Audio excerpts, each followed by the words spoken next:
Hello, everybody, and welcome back to another segment of Experts Corner. Today, we have Mark Gottselig joining us again from Global Ag Risk Solutions. How are you, Mark?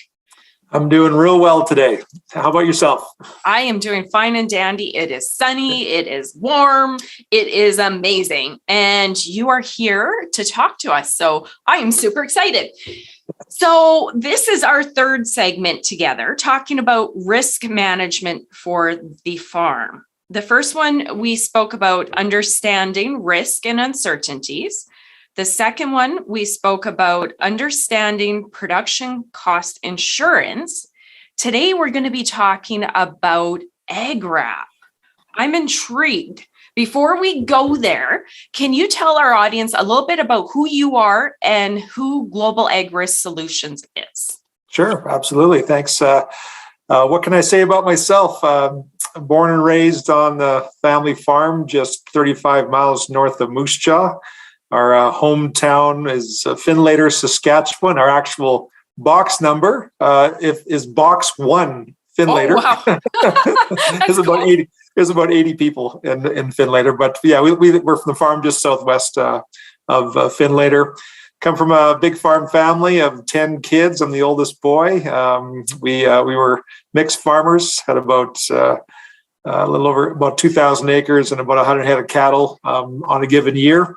Farmed with my dad farmed with his brother, my uncle Dave, and so just born and raised on the farm, and graduated in '88. And at the time, it was not really great farming at that time.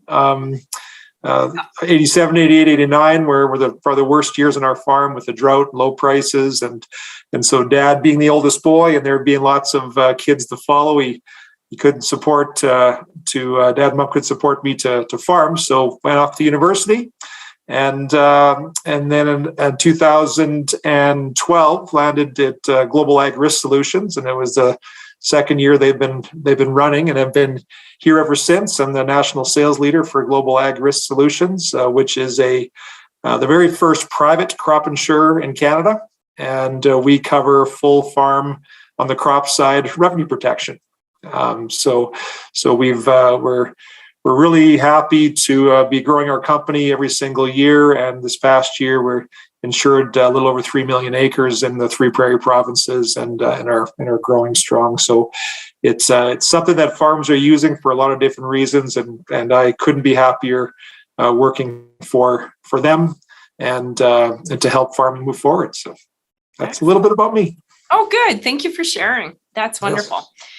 Okay, so today we're going to be diving into AgWrap. Why don't we just go there? Can you share more about that product? Yeah, you bet. Yeah, so AgWrap is our newest option for production cost insurance that we have, and it was developed during or right after the changes that have happened, the most recent changes that have happened with AgriStability a couple of years ago.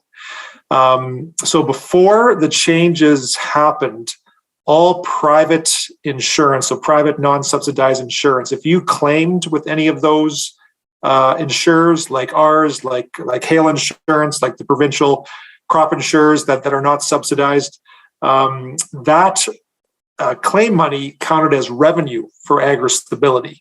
And so it actually lowered or lessened that AgriStability claim because it was an eligible income that they had to use for AgriStability.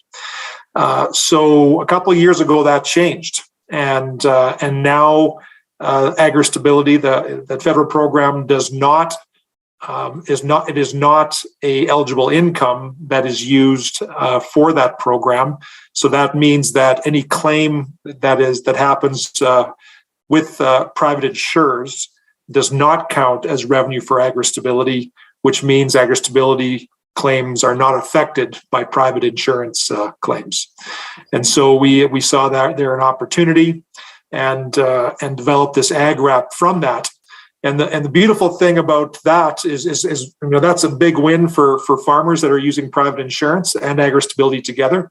But there's 2 more wins for that as well. The first one is that the premiums that are charged by private insurers are an eligible expense still for AgriStability, which means it's still insured by AgriStability. And then probably the biggest win of all is that even though the claim is not counted for that program year for private insurers, any claim money that they have is actually put back in to AgriStability to keep the reference margins for the strong for the farm for years forward. Okay. So it's just a great thing for those that are using private insurance, and again, just not global ag risk insurance, but all the private hail companies, and then Manitoba and Alberta, their hail insurance that's run by the provincial government, it's also not subsidized, and so it also counts within all this. So AgWrap was developed because of that, and it is AgWrap is short for AgriStability Wrap, and basically this program wraps around AgriStability coverage that farms have. Okay, excellent. So we'll go into the details a little bit deeper, but I think I want to get you to clarify something for me. AgriStability confuses a lot of people. Can you do me and the audience a favor and go into that a little bit and explain it? Because there's a lot of people go, yeah, I know how it works. No, I don't. Yeah. Do you mind going there? Yeah. And sometimes it just rolls off our tongues because we talk about it all the time. So I can understand it. Even when we were talking about, the first question there, I was saying some things, and I'm going to, maybe a lot of people don't understand really what that's all about. So what we try to do is simplify AgriStability as best we can and explaining it, because although it's a simple concept, there's lots of little details in it that make it a little bit confusing. And because of that, a lot of farmers will trust their accountants to help them understand it and to see if it's working for their farm. And again, that's just a great advisor to have to help with that federal program. So if I have a picture here, if I could share the picture with you guys and talk to this. So this picture is from the Saskatchewan Crop Insurance Corporation, SCIC AgriStability margin page. And I'm borrowing it because it's really a simple and good way to understand how this all works. And so it's all about knowing the farm's reference margin and how AgriStability calculates a reference margin for the years that farms are in the program. Is they take the eligible income that they have, and we could get into a whole hour conversation about AgriStability. So, but it's the eligible income that they have, subtract the eligible expenses that AgriStability has, will equal the reference margin for the farm. And so every single year, the farmer will have a reference margin, depending on their successes that they have and the expenses that they have. And then AgriStability will take the Olympic average. So they'll drop the high reference margin, drop the low reference margin of the past 5 years. So that means in 2022, they'll take 2021 and then back 5 years. They'll drop the high and the low, and they'll average out those 3 middle years to give the farm their upcoming 2022 reference margin. Okay. So that's what they'll have. And so in that program year, in that 2022, if that reference margin drops 30% below what the reference margin is, a claim will trigger. Okay. So they'll start getting paid. And then from every dollar that they drop below that amount, they get 70 cents on the dollar. Okay, right. So if they drop $100 an acre below that reference margin, they get paid $70 an acre. And so it is, so they figure out the Olympic average for the and to give that program year reference margin, then whatever they have on that year, if it drops 30% below that, they start triggering a claim, and then they get 70 cents on the dollar for every dollar below that trigger point. Awesome. So that's, And that's the simple, I guess, version of it. There's lots of little things that go into eligible expenses and eligible income and how they calculate that. But that's essentially how AgriStability will work. Thank you for sharing that. You're really good at explaining this. Yeah. And I love the visual. You'd almost think you do this for a living. Well, it's still a program that is misunderstood. And I don't blame, like before this change, there was actually 3 different names of reference margins. Ooh. And then it not necessarily was the current reference margin that farms use, but there was a thing called the reference margin limit that was also brought into. So it was very, very confusing before this. They've simplified it a lot. They got rid of all these different names of reference margin, and now there's just one, and this is how it's calculated. And then with the other changes with private insurance, it's working a lot better for farms. Excellent. I've chatted with a lot of farmers, and some know it, some don't know it, some trust their accountant to just do it. But even myself, I touch on it here and there. We have our accountant that takes care of it, and I trust them to do it. And each time I have to dive back in and refresh. So that was a perfect explanation. And I think that helps with the conversation here rolling into AgWrap. Do you want to now chat about how AgWrap complements AgriStability? Yeah, absolutely. So it's just not the AgWrap option that complements AgriStability now. It's all of our options, because of course it's not counted as revenue. The claim is not counted as revenue, but AgWrap was developed because there's some farms that who really understand AgriStability, have a good understanding and knowledge of the Olympic reference margin that is coming up for their farm. And because they do that, they don't necessarily need to buy our full coverage program, which is our best program. It's also our most expensive program. Right. Okay. And so if they do know that, they can choose an AgWrap product, because what AgWrap does, it ensures all the revenue that AgriStability doesn't insure. And so it will wrap around kind of what that AgriStability is insuring, and then insure how I said the farmer, once they start getting paid, they get 70 cents on the dollar. So we are going to add that other 30 cents to make that farm whole. And then depending on what option of AgWrap that you take, you could actually get even more revenue insured from it. So it's a little complicated because of AgriStability being complicated, and to really get the understanding about how AgWrap can work for the farm, that's where we come in as Global Agri Solutions, and our advisors will sit down with the farmer, and they'll have a look, and they're actually trained to calculate forward-looking reference margins from past numbers. And then they can see actually how an AgWrap product may work for their farm. But it is it's an option that's there. It was just new this past couple of years, and it's getting a little bit more popular every year.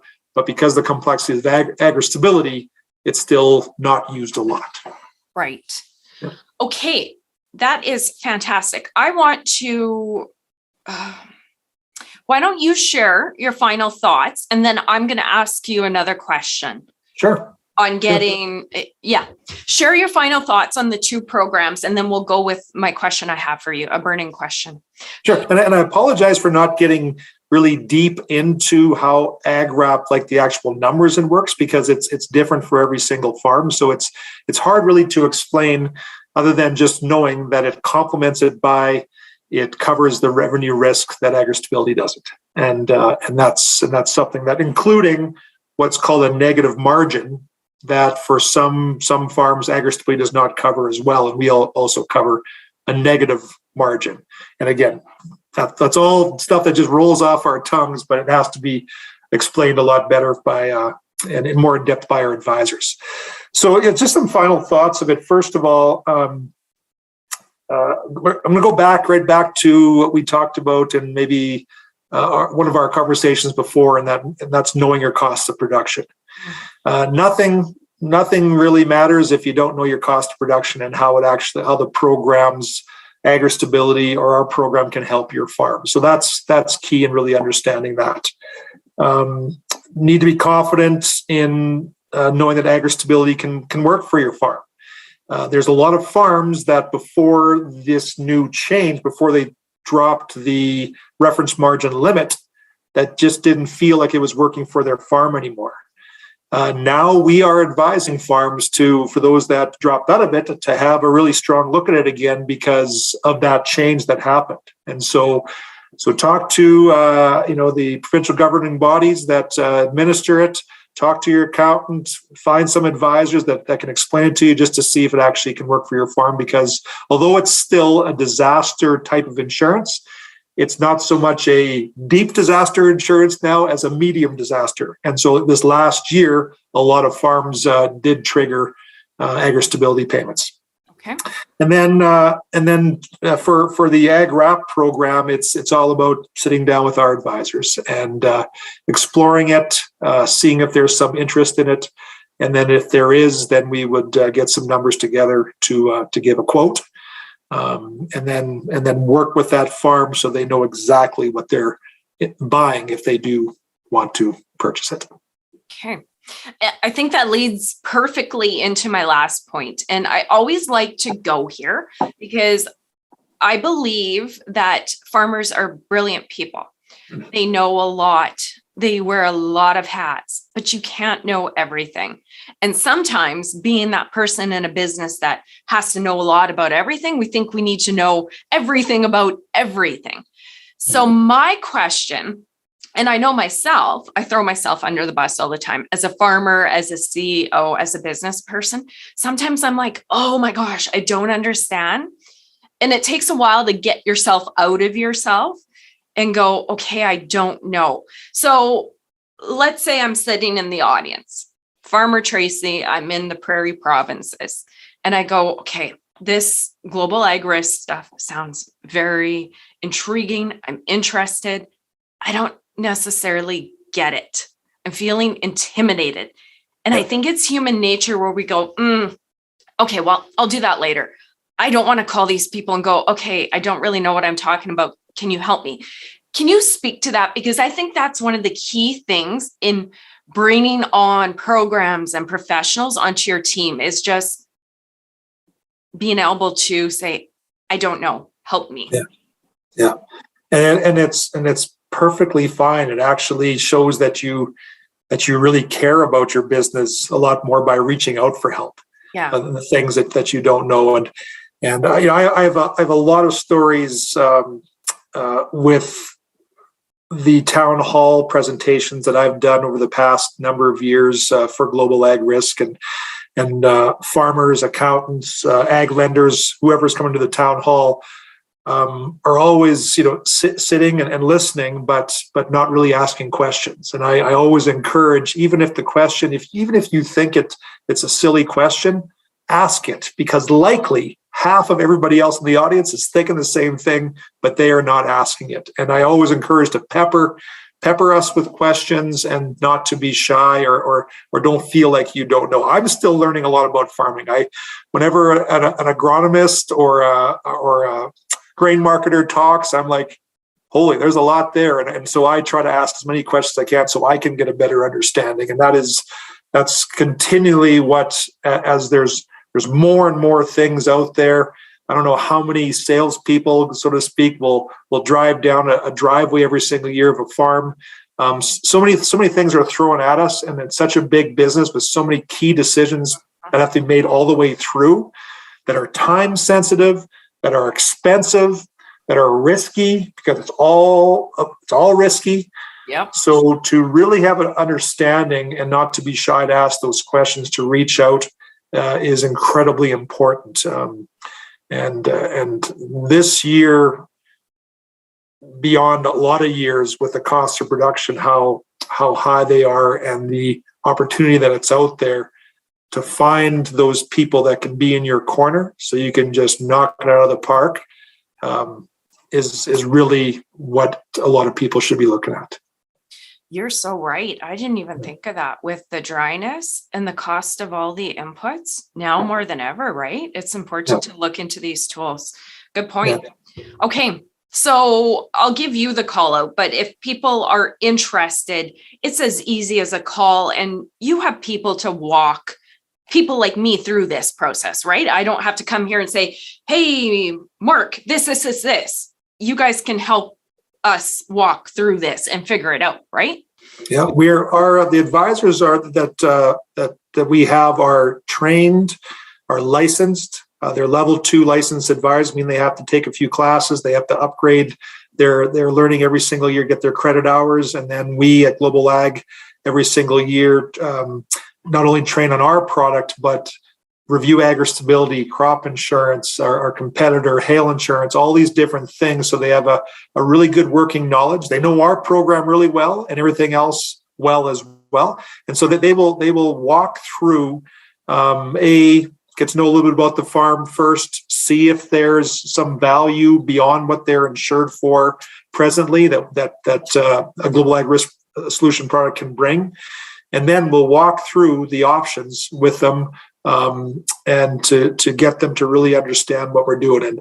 And they are trained to actually not just talk about it, but to read people as well. So if there's any hesitation in not understanding it, we will not suggest to purchase a Global Ag Risk product until they can actually say it back to us. And that's really, really key for us that the farmers understand what they're insured for. Perfect. Good. I'm glad we went there. I know a bunch of your team members, and you guys have some really amazing people working for you. So I don't doubt that for a second. Thank you. You're welcome. Okay, good. Do the final call out. I think we covered final thoughts. We spoke about AgWrap, AgStability, how they work together. I think we covered everything. That was a great session. Do you want to do that final call out one more time, how they can find more information? Sure. Yeah. It's calling into the office, 704 GARS. So 306, because it's where our head office, our world head office is in Moose Jaw, Saskatchewan. So it's 306-704 GARS, which is 4277. Or they can, when they have a few minutes, just go onto our website, which is agrisksolutions.ca. So agrisksolutions.ca. And to find an advisor on that landing page, you go to the top, you'll see our team. Hover over top of our team and up will pop a window, find an advisor, click on that, and then they can, it should come right to where they're living and advisors that are around them. And so choose an advisor, and their phone numbers are on there in a bio of who they are. A lot of wonderful people who are living and working in their communities to make sure that the community stays strong. So love it. So that's probably the best way to go and find an advisor. Excellent. Thank you, Mark, for spending your time today and also our previous 2 segments. If you guys haven't watched those, check those out as well. I really appreciate you joining us. As you know in the audience with the Impact Farming Show and Expert Corner, really my goal is to bring the people, the ideas, the nuggets of information that will help farmers just be able to succeed, right? What can help them? Help reduce risk, uncertainty, profitability, all that good stuff. So I really appreciate when guests like you join us, Mark. Thank you. My pleasure. Thank you for having me, Tracy. My pleasure as well. And you in the audience, thanks for tuning in again. I look forward to seeing you on the next segment. Bye, guys.